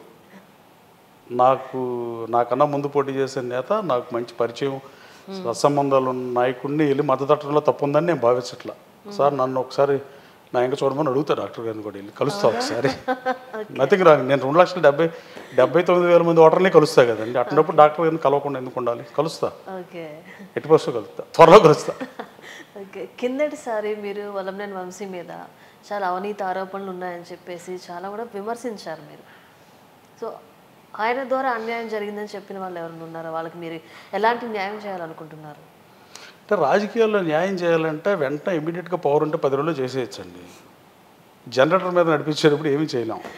ఇప్పుడు రాజకీయాల్లో అవినీతి చేశాడని ఆరోపణలు నేను చెప్పడం కాదు, గన్నవరం ప్రజలు కోడైకి వస్తారు. గన్నవరం రోడ్లు చెప్తాయి మీకు. ఆ రోడ్లు దుస్థితిలో ఉన్నప్పుడు ఎన్ని టిప్పర్లు తిరిగితే ఆ రోడ్లు ఎట్ట తగలెడతాయో, అక్కడ ఆ గ్రామాల్లో నివసించే ప్రజల్ని రోడ్డు పక్కన వెళ్ళాలని అడిగితే చెప్తారు. బ్రహ్మలింగ చెరువుల్లో అవినీతి జరిగిన మాట నిజం, మట్టి తవ్విన మాట నిజం, 84 పంచాయతీలో చెరువులు తవ్వింది నిజం. కొండలు కొన్ని మాయమైపోయినాయి. గూగుల్ ఎగ్జాక్ట్ మ్యాప్స్తో చూస్తే వీళ్ళు శిక్షారులు తప్పించుకోలేరు ఎట్టి పరిస్థితుల్లో. ఇంకా ఇక్కడ పెనమలూరు, పామరు ఈ కాన్స్టిట్యూన్సీలో వాళ్ళు ఇసుక దోపిడీ అది ఏదైనా ఆరోపణలు చేస్తారు. ఇసుక కృష్ణానది మళ్ళీ వచ్చినప్పుడు మేట వేసేస్తారు. తెలియదు మనకి ఇసుక ఎవరితో వేడో ఏం చేశారు. ఈ మట్టి మళ్ళీ రీస్టోర్ అవ్వదు. ఎప్పుడు అవినీతి మీద ఆదేశాలు జారీ చేసినా అధికారులు తవ్వి తీస్తే అన్నీ బయటకు వస్తాయి అక్రమాలన్నీ. అట్లాగే రామరపాడులో ఫణి యాదవ్ అనే దగ్గర పొలం కాజేసిన పరిస్థితి. ఇలాంటివి కొన్ని ఉన్నాయి. రఘుబాబు అని సూరంపల్లి 8 ఎకరాలు 16 ఎకరాలు ల్యాండ్ సెటిల్మెంట్లు. ముఖ్యంగా మట్టి ఆరోపణలని నేను చేయటం నా ముందు పోటీ చేసిన డాక్టర్ రామచంద్ర గారు చెప్పారు, నేను చెప్పా. అది జగమెరిగిన సత్యం. మేము చెప్పా ఇది మా ఆరోపణ కాదు, నిజం. బేస్లెస్ ఆరోపణ, ఎట్టి పరిస్థితులు కాదు. ఇది 100% నిజం. నేను ఇన్ఛార్జ్గా 5 మాసాలు ఉన్నప్పుడు కూడా నేను ఎంక్వైరీ చేశాను. కానీ ఈ లోపే నేను ఇన్ఛార్జ్గా తప్పుకోవాల్సి వచ్చింది. ఎందుకు తప్పుకోవాల్సి వచ్చింది అసలు? అదే మీకు తెలిసే ఉంటుంది కదండి పరిణామాలు. తర్వాత అతను కొడాలని అతన్ని ముఖ్యమంత్రి గారిని కల్పించడం, ఇక తర్వాత నుంచి నన్ను కలిసి పని చేయమన్నారు. నేను కుదరదని చెప్పాను. నా క్యారెక్టర్ ఒప్పుకోలేదు దానికి. అంటే 4,500 మంది మీద క్యాటర్ మీద కేసులు పెట్టి ఇప్పుడు మీరు కష్టపడి వల్లభనేని వంశీని ఓడించాలని అంతా చేశారు కదా సార్. తను మీరున్న పార్టీలోకి వైఎస్ఆర్సీపీ పార్టీలోకి వచ్చినప్పుడు మీరు ఆ బాధని ఎలా చేశారు? నేను కాదు కదా బాధని జగన్మోహన్ రెడ్డి గారు నేను లాయల్టీగా పనిచేస్తే లాయలిస్ట్ కదా ఆపర్చునిస్ట్ని ఎందుకు తెచ్చుకున్నాడో నాకు అర్థం కాల. జగన్మోహన్ రెడ్డి గారు ఎందుకు తీసుకున్నాడు? జగన్మోహన్ రెడ్డి గారిని తిట్టారు, జగన్మోహన్ రెడ్డి గారి భార్యని తిట్టారు, జగన్మోహన్ రెడ్డి గారి మీద కేసు పెట్టారు. అవన్నీ మర్చిపోయి ఆయన తీసుకున్నప్పుడు నా రోదన అరణ్య రోదన అవుతుంది కదా. So there is no point. నన్ను కలవమన్నా నేను కలవని ముఖ్యమంత్రి గారు సుస్పష్టంగా ముఖ్యమంత్రితో చెప్పాను. 3 సార్లు మీటింగ్ అయ్యి 3 సార్లు నేను కలవనని చెప్పాను. సో నాకు అది ఇస్తా అన్నారు. నాకు అక్కర్లేదని చెప్పాను. నా కార్యకర్తలు చూసి నాకెందుకండి? కార్యకర్తలు మోసం చేసి నేను మోసం చేసుకుని వాళ్ళు ఇచ్చే పదవి తీసుకుంటా అనవసరం భావించా. నేను పదవికి దూరంగా ఉన్నా, కాన్షియన్స్కి కూడా దూరంగానే నేను కలవనని చెప్పా, కాన్షియన్స్కి దూరంగా ఉంటానని చెప్పా. కార్యకర్తలలో మంచి చెడుకు మాత్రం వెళ్తాను. నేను పోటీ చేశాను, వాళ్ళతో సత్సంబంధాలు కొనసాగిస్తా, కనీసం బాధ్యత అది నాకంటే వెళ్ళమన్నాడు. సో పార్టీ కార్యక్రమంలో పాల్గొనాలి, అధికార కార్యక్రమంలో అసలు పాల్గొనాలి. ప్రెస్ మీట్ పెట్టి చంద్రబాబు నాయుడు గారు నాకు అపాయింట్మెంట్ ఇవ్వండి అని చెప్పి మీరు అడిగారు ఆ రోజు. ఎందుకు అంత ఎమోషనల్ అయిపోయి అంత ఇదే? ఎమోషనల్ ఏం లేదు, పని ఉంటే ఉండిపోతే పో. ఎవరన్నారా మాట? జగన్మోహన్ రెడ్డి గారు, సజ్జల రామకృష్ణ గారు అన్నారని కదా ఆ రోజు ప్రెస్ మీట్లో. జగన్మోహన్ రెడ్డి గారు అంటాం మీరెక్కన్నారు, ఆయన ఎప్పుడు ప్రెస్ మీట్ పెట్టలేదు కదా. మీతో 1-to-1 కలిసినప్పుడు ఏమన్నా అన్నారా? నేను అసలు కలవలేదు కండి ఆయన్ని. జగన్మోహన్ రెడ్డి గారిని నేను 1-to-1 కలిసింది I think 2020లో Jyeshtha Ramesh Babu ex-MLA మేలో ఉన్నాడు పెళ్ళి, వాళ్ళ అబ్బాయి పెళ్ళి హైదరాబాద్లో మాత్రం 2021లో కలిసా. అసలు కలవలేదండి. అసలు ఒకసారి కూడా కలవలేదు మీరు? లేదు, నేను 5 నెలలు ఇన్ఛార్జ్ ఉన్నప్పుడు 3-4 సార్లు కలిసా కాన్స్టిట్యున్సీ సమస్యల మీద. అవి చేశారు అప్పుడు అడగగానే. కృష్ణాలో కోఆపరేటివ్ సెంట్రల్ బ్యాంక్ కూడా నాకు చైర్మన్ ఇచ్చారు, మరి సడన్గా తీసేశారు 13 నెలల్లో. దేశంలో నెంబర్ 1 ప్లేస్లో పెట్టా. 100 మందికి ఉద్యోగాలు ఇప్పించా, 110 మందికి ఇంటర్న్షిప్ ఇప్పించా, రైతుల పిల్లలకి ఎడ్యుకేషన్ లోన్ ఇప్పించా, రైతులు బిడ్డల కన్నా ఉపయోగపడాలి, రైతుల కోసం పెట్టిన బ్యాంక్ మహానుభావులు పెట్టారని చెప్పి ఓడీ ఫెసిలిటీస్ బిజినెస్ చేసే వాళ్ళకి ఇచ్చా, ఎకరానికి 6 లక్షలు లోన్ ఇచ్చా, దేశంలో నెంబర్ 1 స్థానంలో పెట్టా. బట్ 13 నెలలకు నన్ను తీసేసి తనీర్ నాగేశ్వరరావుని ఆయన జగ్గేపేట మాజీ మున్సిపల్ చైర్మన్కి ఇచ్చారు. ఇప్పుడేమో పద్మావతి గారిని మన పెనమలూరు కాన్స్టిట్యున్సీ ఆవిడకి ఇచ్చారు. మరి ఎందుకు తీశారు నాకు తెలియదు. నేను వెళ్ళి ఎందుకు తీశారు కూడా అడగల. ఇప్పుడు నేను దేశంలో నెంబర్ 1 ప్లేస్లో పెడితే ఎవరైనా తీస్తారా? ఇంకా అలాంటప్పుడు వెళ్ళి కారణాలు ఎందుకు అడగాల్సిన అవసరం ఉందని నేను భావించలా. 15 కోట్ల రూపాయల లాభం ఉన్న బ్యాంక్ని 80 కోట్ల లాభాన్ని తీసుకెళ్ళా. 100 మందికి ప్రభుత్వ ఉద్యోగాలు ఇచ్చా. జగన్మోహన్ రెడ్డి గారు గర్వంగా చెప్పుకోవచ్చు, ఆయన ప్రభుత్వంలో 100 మంది ప్రభుత్వ ఉద్యోగాలు ఇచ్చింది నేను ఒక్కడే 5 బ్యాంకులో. మీరు పార్టీలోకి రాకముందు, తెలుగుదేశం పార్టీలోకి రాకముందు చంద్రబాబు నాయుడు గారు, లోకేష్ గారి గురించి ఇప్పుడు వచ్చిన తర్వాత డిఫరెన్స్ ఏమైనా తెలిసిందా మీకు? అప్పటికి ఇప్పటికి, రాకముందు వచ్చిన తర్వాత ఆ డిఫరెన్స్ ఏంటంటే ఇప్పుడు సన్నిహితంగా పనిచేస్తాం వల్ల దూరంగా ఉంటే ఏం తెలుస్తుందండి. అంటే నాకు చంద్రబాబు నాయుడు గారు అంతకుముందే ఆయన అమెరికాలో ముఖ్యమంత్రిగా అమెరికా వచ్చినప్పుడు కలిసా, గతంలో కలిశాను కానీ బట్ ఈ 4 ఏళ్ళలో కలవాలి. 7 రోజులు నేను వెళ్ళిపోతుందని చెప్పి ఈ పనికిమాల మాటలు చెప్పేవాళ్ళు. తెలుగుదేశం పార్టీ టచ్లో ఉన్నాడు. అందుకని నేను సార్ని అపాయింట్మెంట్ అడిగా మీడియా సాక్షిగా. నేను పనికొస్తాను అనుకుంటే నాకు సీట్ ఇవ్వండి సార్ అని. వెంటనే ఇచ్చారు, సీట్ ఇచ్చారు. థ్యాంక్స్ టు బాబు గారు. అంటే వల్లభనేని వంశీ మీద కోపంతో ఇచ్చారంటారా? అలా ఎందుకు అనుకోవాలి, నేను పనికొస్తానని భావిస్తే ఇవ్వండి సార్ అన్న, అందుకే ఇచ్చారనుకుంటున్నాను. నేను ఎమోషనల్గా అడిగింది మీరు మీడియాలో చూసి అది అడుగుతున్నారు. సో రాజకీయాల్లో ఎమోషన్స్ లేనప్పుడు వేస్ట్ అండి. అసలు ఎమోషనల్ లేని రాజకీయ నాయకుడు దొంగ ఆడేవాడు. గన్నవరం అంతా కూడా వ్యవసాయ ఆధారమైనటువంటి ప్రాంతం అది. అక్కడ కూలీలకు గిట్టుబాటు రేట్లు కానివ్వండి, వాటి గురించి ఏమైనా మీ దగ్గర ఆ సమస్యలు పరిష్కరించడానికి ఏమైనా ప్లాన్స్ ఏమైనా చేశారా? అంటే గన్నవరం కాన్స్టిట్యున్సీ మెట్ట ప్రాంతం అండి. చెరువులు, వాటర్ ఫెసిలిటీ, చెరువులే 84 పంచాయతీలు మెట్ట ప్రాంతం కూడా చెరువులు ఎక్కువ మా దాంట్లో. ఒక పంటకే గిట్టుబాటు ధరలు కల్పించిన ప్రభుత్వాలు ఇప్పుడు ఇందాక చెప్పినట్టే గిట్టుబాటు ధర సంగతి దేవుడు ఎరుగు. కనీసం ధాన్యం కొన్న రైతులకి ఇంతవరకు డబ్బులు పడాల. జిల్లాలో 370 కోట్లు బాకీ ఉంది ప్రభుత్వం. అలాగే మొన్న ప్రకృతి వైపరీత్యాలు వచ్చినప్పుడు ప్రభుత్వాన్ని నిందించకూడదు కానీ బట్ మన అకాల వర్షాలకు మన పంట అంతా పోయింది. అప్పుడు ధాన్యం కొనలేని స్థితిలో ఈ ప్రభుత్వం ఉండిపోయింది. బాబు గారు చంద్రబాబు గారు రోజు ఎయిర్పోర్ట్ నుంచి వస్తుంటే చెప్తున్నారు 2003లో ఎలాగే అయితే 2003లోనే అనుకుంటా ఉంగుటూరు మండలంలో ఉంగుటూరులోనే కొన్నారండి. బాతులు తిన్న ధాన్యాన్ని కూడా కొంటే ప్రభుత్వం తర్వాత ప్రాసెస్ చేస్తే నష్టం రాకుండానే రాష్ట్రం రైతులు అన్నీ కొన్నాం, ఈ ప్రభుత్వం కొనట్లేదని ఆయన చెప్తున్నారు. సో ప్రణాళికలు అంటే ముందు గన్నవరం ప్రాంత అభివృద్ధి పట్ల చిత్తశుద్ధితో పనిచేస్తా. అంటే మీరు అన్నట్టు వ్యవసాయ ఆధారిత దాని మీద రైతులు ఉన్నారు కానీ రైతులు బిడ్డలు ఎవరు రైతులు వ్యవసాయంలోకి నెక్స్ట్ జనరేషన్లో ఎవరు రావట్లేదండి. కౌలుదారుల చేతిలో ఉన్న భూమి. నేను కృష్ణా జిల్లా కోఆపరేటివ్ సెంట్రల్ బ్యాంక్ చేరినప్పుడు కౌలు రైతు ఆత్మహత్య చేసుకున్న సీజీఎఫ్ ఫండ్ నుంచి లక్షిచ్చా రైతుల మీద ఉన్న ఇష్టంతో. నేను రైతులకి మంచి చేద్దామని ఉద్దేశంతో ఆ సంవత్సరం నా కంపెనీ కన్నా గట్టిగా పనిచేసి దేశంలో నెంబర్ 1 స్థానానికి తీసుకెళ్ళా. రాబోయే కాలంలో గన్నవరంలో చేయడానికి పారిశ్రామిక అభివృద్ధి చెందాలండి. గన్నవరం భౌగోళికంగా ఇంటర్నేషనల్ ఎయిర్పోర్ట్ ఉండడం దానికి వరం. ఇక్కడ కృష్ణానదికి బ్రిడ్జ్ ఉంటాం, ఇక్కడ విజయవాడ డెల్టా గిట్ట వరము, కాటన్ గారి కాటన్ ఎయిర్పోర్ట్ బ్రిడ్జ్లు పెడతాం కూడా వరం. ఎయిర్పోర్ట్ ఎదురుగా ఎంఎన్సీ కంపెనీలు తెస్తాం, ఐటీ కంపెనీలు తీసుకురావటం, హెచ్సిఎల్ పక్కన ఇంకా కంపెనీలు తేవటం, మెడికల్ కాలేజ్ ఉంది, ఇంజనీరింగ్ కాలేజీలు ఉన్నాయి. అట్లాగే అంటే వాటిని మీరు ఏ విధంగా నెక్స్ట్ లెవెల్కి తీసుకెళ్తారు? ఈజీగా తీసుకెళ్ళొచ్చండి. అంటే గన్నవరానికి ఆ స్థాయి ఉంది, మనం లేని దాన్ని చేయలేం. సిటీకి దూరంగా ఉండి 100 కిలోమీటర్లు అవుతుంటే మనం అభివృద్ధి చేద్దాం అనడంలో అబద్ధాలు చెప్తున్నాను మీరే అనుకోవచ్చు. ఇక్కడ బేసిక్గా మలవల్లి పారిశ్రామిక కారిడార్లో 1300 ఎకరాలు చంద్రబాబు నాయుడు గారు ఎకరం 16,00,000కి ఇండస్ట్రీస్కి ఇచ్చారు. ఈ వైఎస్ఆర్ కాంగ్రెస్ పార్టీ ప్రభుత్వం వచ్చిన తర్వాత 86 లక్షలకు పెంచారు. అందుకని ఎవరు తీసుకోవట్లా. తెలుగుదేశం పార్టీ అధికారులు రాగానే నేను శాసనసభగా ఎన్నిక అవగానే దాన్ని మళ్ళీ 16 లక్షల రూపాయలకి ఎలకట్ చేపిస్తా, మూతబండి అశోక్ లైలాండ్ నేను తెరిపిస్తా. ఆ మల్లవల్లి పారిశ్రామిక కారిడార్లో 400 కంపెనీలు కనుక తెస్తే దాదాపు 20,000 మందికి ప్రత్యక్ష ఉపాధి కలుగుతుంది, 10,000 మందికి పరోక్ష ఉపాధి వస్తుంది. అట్లాగే వీరప్లేన్ కూడా చిన్న స్ట్రెచ్ ఉంది, దాన్ని అభివృద్ధి చేయొచ్చు. ఎయిర్పోర్ట్ ఎదురులాంటి ఎంఎన్సీ కంపెనీలు తేవచ్చు. ఇట్లా గన్నవరాన్ని డెఫినెట్గా అభివృద్ధి చేస్తా. నేను చంద్రబాబు నాయుడు గారు కూడా కుప్పం బాజురాలు సార్ అడిగి చేరినప్పుడు చూస్తానన్నారు. దీన్ని మోడల్ నియోజకవర్గం చేస్తా, కుప్పం మంగళగిరితో పోటాపోటీగా దీన్ని చేస్తా, సారాలు కూడా దానికి సహకరిస్తారని 100% నమ్ముతున్నా. సో గన్నవరాన్ని ఎట్టి పరిస్థితుల్లో నెంబర్ 1 స్థానంలో నిలబెడతాను. కేడీసీసీనే నెంబర్ 1లో పెట్టా. దేశంలో 600 జిల్లాలు ఉంటే ఒక జిల్లా బ్యాంక్ని. సో గన్నవరం పెడతాం నాకు పెద్ద మ్యాటర్ కాదు. బట్ దానికి sir support, Lokesh Babu support, Pawan Kalyan support ఉంటే అసలు మ్యాటరే కాదు. వాళ్ళు ఉంటుందని నేను బలంగా నమ్ముతున్నాను. చేస్తానని మాట ఇచ్చారు కాబట్టి చేస్తారు కూడా. నా మార్క్ కేడీసీసీ బ్యాంకులో ఎలా చూపించానో గన్నవరం అభివృద్ధిలో కూడా నా పాత్ర నాకు పేజీ ఉంటుంది, డెఫినెట్గా ఉంటుంది. ఉండేదట్టే పని చేస్తానండి. కేడీసీసీ బ్యాంక్ చైర్మన్గా ప్రమాణ స్వీకారం రోజు మచిలీపట్నంలో చెప్పాను, ఈ బ్యాంక్ చరిత్రలో నాకు పేజీ ఉంటుందండి. ఈ బ్యాంక్ ఎవడో చేయనంత బాగా చేశాను. 115 ఏళ్ళలో ఎంతో మంది చైర్మన్లు వచ్చారు. నేను చైర్మన్ అయినాటి బ్యాంకులో భోగరాజు పట్టాభి సీతారాం 5 వరకు వేశారు. మోహన్ బాబు ఫౌండర్స్ ఫోటోలే లేవు, 24 గంటల ఫోటోలు పెట్టమన్నా. మోహన్ బాబులని ఎమ్మట పెట్టారు. గవర్నమెంట్ వచ్చిన తర్వాత మీకు డీసీసీబీ పదవి ఇచ్చారు కదా సార్, ఎందుకని సడన్ గా మళ్ళీ తీసేశారు? అది కూడా ముఖ్యమంత్రి గారిని అడగాలి, ప్రెస్ అడగట్లా. ఇందాక మీరు అడిగినట్టే, కానీ నేను అడుగుతామంటే నాకు అపాయింట్మెంట్ రాలా. సో అంటే అది కూడా మీకు తెలియదు, కరెక్ట్ రీజన్ తెలియదా?